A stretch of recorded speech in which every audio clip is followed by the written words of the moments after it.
ত্রয়োদশ জাতীয় সংসদ নির্বাচনে খাগড়াছড়ির 2 প্রার্থী মনোনয়ন প্রত্যাহার করেছে খাগড়াছড়ি জেলা প্রশাসনের কার্যালয়ে। খাগড়াছড়ি থেকে বিপ্লব তালুকদারের প্রতিবেদনে দেখুন বিস্তারিত।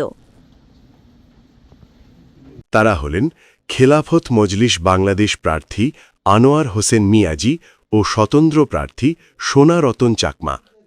এর আগে বিএনপি, জামাত, জাতীয় পার্টি, গণ অধিকার পরিষদ, এনসিপি সহ 16 প্রার্থী মনোনয়ন সংগ্রহ করে।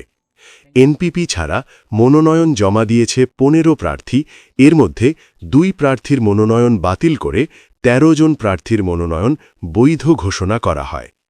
আজ বিকাল 5টা পর্যন্ত মনোনয়ন প্রত্যাহারের শেষ সময় পর্যন্ত 2 প্রার্থী মনোনয়ন প্রত্যাহার করেছে।